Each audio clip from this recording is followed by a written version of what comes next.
आपने ये कहावत सुनी होगी कि प्यार अंधा होता है। नहीं मानते? आज की वीडियो को देखकर मान जाएंगे जनाब। आज की वीडियो में सायरा बानो और अभिनेता दिलीप कुमार की लव स्टोरी के बारे में बताया गया है।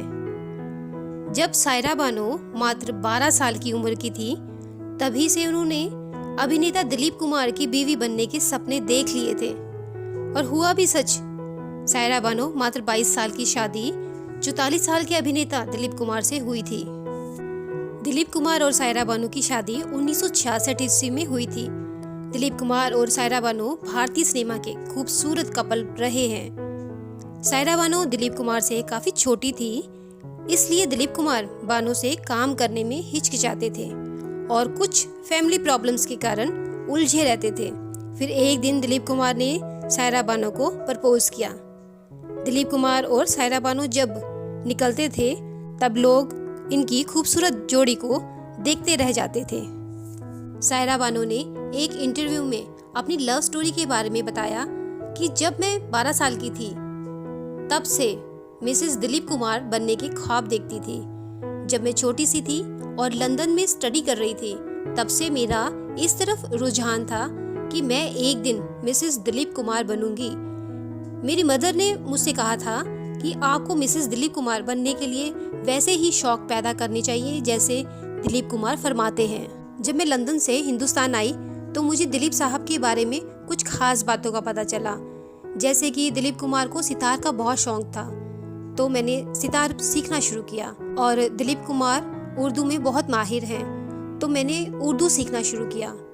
मेरी माँ ने मेरा करियर शुरू होने के बाद मेरा घर बनाने के बारे में सोचा, तो उन्होंने उनके घर के सामने मेरा घर बनाया। सायरा बानो ने बताया कि मेरी मदर ने उस घर पर पार्टी रखी थी। फिल्म मेरे प्यार मोहब्बत की शूटिंग करके जब मैं घर लौटी और देखा दिलीप कुमार भी आए हैं, मेरी खुशी का कोई ठिकाना ना रहा। वह दिन मेरे लिए मेरी जिंदगी का सबसे अच्छा गिफ्ट था। दिलीप साहब उस दौर में मेरे साथ काम नहीं करते थे क्योंकि वे सोचते थे कि वे उम्र में मुझसे बहुत बड़े हैं। दिलीप साहब इस बात को लेकर बहुत कॉन्शियस थे कि मैंने तो इस छोटी सी लड़की को बड़े होते देखा है, तो मैं इसके साथ हीरो का काम कैसे करूंगा। उस पार्टी में मैं काफी अच्छे से तैयार हुई थी। मैंने बाल वगैरह बहुत अच्छे से बनाए थे, साड़ी पहनी थी, तो अपनी उम्र से काफी बड़ी लग रही थी। उस दिन दिलीप कुमार ने मुझे काफी गौर से देखा और मुझसे हाथ मिलाया और बोले कि तुम तो आज पूरी तरह से एक लवली वुमेन में तब्दील हो चुकी हो। उस रात को फर्स्ट टाइम उन्होंने मुझे नोटिस किया। उसके दूसरे दिन ही उनका फोन आया कि कल का डिनर बहुत अच्छा था और उसके लिए शुक्रिया। बस वहीं से हमारे मिलने का सिलसिला शुरू हुआ। उसके बाद 8 दिन तक यह रोमांस चलता रहा। पूरे 8 दिन के बाद उन्होंने मुझे प्रपोज किया। मेरी माँ और मेरी दादी के पास गए और उनसे बोले कि मैं आपकी बेटी से शादी करना चाहता हूँ। बानो ने बताया कि जिसे 12 वर्ष की उम्र से मैंने चाहा, उसी का ही साथ मिल गया। यह तो कायनात की मेहरबानी ही है। मैं उनकी इतनी दीवानी थी कि मुझे उन्हीं के सपने आते थे। सायरा बानो का जन्म 23 अगस्त 1944 में हुआ था।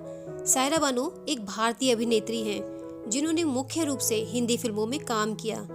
भारतीय सिनेमा की बेहतरीन अभिनेत्रियों में 1960 और 70 दशक की सबसे लोकप्रिय अभिनेत्रियों में से एक थी और उनकी फिल्म जंगली, ब्लॉकबस्टर, आई मिलन की बेला, झुक गया आसमान, पड़ोसन, विक्टोरिया नंबर 203, हेरा फेरी और बैराग थी। दिलीप कुमार और सायरा बानो की शादी 1966 ईस्वी में हुई थी। हाई ब्लड प्रेशर के कारण उनका मिसकैरेज हुआ था, जिस कारण दंपति की कोई संतान नहीं थी। दिलीप कुमार ने 1981 में शादीशुदा होने के बावजूद अस्मा रहमान नामक महिला से दूसरी शादी की थी। अस्मा हैदराबाद की रहने वाली थी। हालांकि ये शादी 3 साल में ही खत्म हो गई थी, लेकिन दिलीप कुमार के इस कदम से सायरा बानो बेहद दुखी थी, लेकिन उन्होंने उनका साथ नहीं छोड़ा और आखिरी पल तक उनकी सेवा करती रही। तो देखा आपने भारतीय सिनेमा की बेहतरीन खूबसूरत अभिनेत्री सायरा बानो का अंधा और बेशुमार प्यार। सायरा बानो के लिए आपकी क्या राय है, जरूर बताना। धन्यवाद।